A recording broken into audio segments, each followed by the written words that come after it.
वक्रतुंड महाकाय सूर्यकोटि समप्रभ निर्विघ्नं कुरु मे देव सर्वकार्येषु सर्वदा।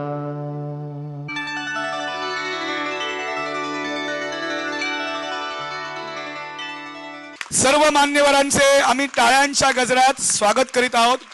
गो ब्राह्मण प्रतिपालक क्षत्रिय कुलवतस सिंहासनाधीश्वर राजा शिवछत्रपती महाराज की।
धड़क धड़क ढोल ताश धड़क धड़क भंडारा झिडक झिडक मल्हारी खड़क धड़क भड़क झाली चटक मटक फटक झाली दुश्मन की देखो जो फाट लावली।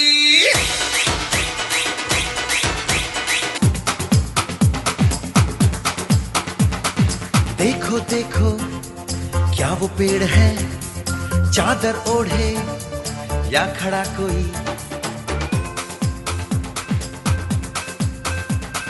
देखो देखो क्या वो पेड़ है चादर ओढ़े या खड़ा कोई।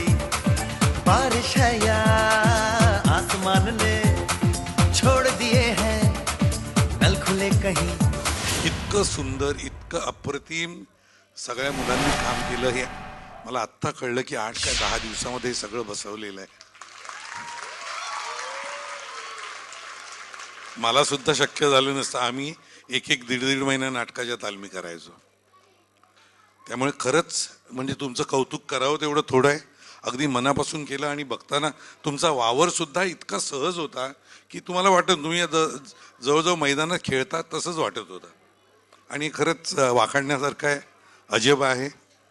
आणि याचं सर्व श्रेय ही सगळी तुमचे काका लोक आहेत ना, दादा लोक आहेत सगळे, यांनी जे सगळं शिवसूर्य ज्वाला जी तुमचं मंडळ आहे त्याने हा तुमचा पहिला वर्ष आहे, यांनी सगळं आयोजित केलं। हे त्यांचं कौतुक करण्यासारखं आहे कारण तुमच्यामुळे या मुलांमध्ये जी केवळ नाट्यकला अभिनयकला वगैरे सोडा पण व्यक्तिमत्वाचा विकास होतो, खूप छान होतो आणि हे पाहिजे आणि जास्त करून विशेष करून आपल्या मराठी मुलांना पाहिजेच पाहिजे।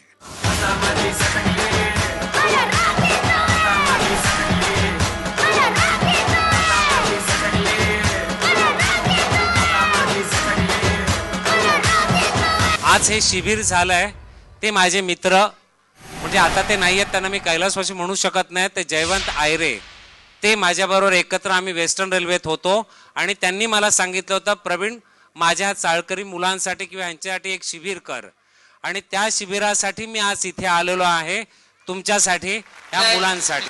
धुमकिट धुमकिट तदानी धुमकिट नटना गरनट धुमनट पर्वत उभा उत्तुंग नवागुन तो मृदुंग पखवाज देता आवाज जनन झंकार लेऊनी स्त्री रूप बुलवी नटरंग नटरंग नटरंग। मला खूप आनंद आहे। मुलांना मी पहिल्या दिवशी सांगितलं होतं की ज्या संधीचा मी फायदा नाही घेऊ शकलो तुम्ही नक्कीच घ्या।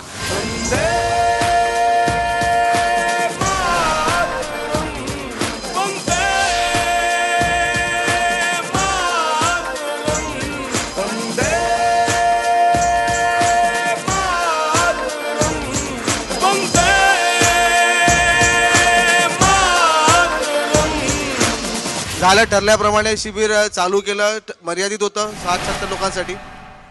परिवार एवढा वाढला की 200 कलाकार जवळजवळ आले तिथे. पहिल्या दिवसापासून वाटत होतं की माझ्या मुलांना कोण खाऊ देत नाही हो, पण एवढा मोठा परिवार आला नाही ते खाऊ वाटायला मुलांना माझ्या. मी फार धन्य आहे त्याच्यामध्ये.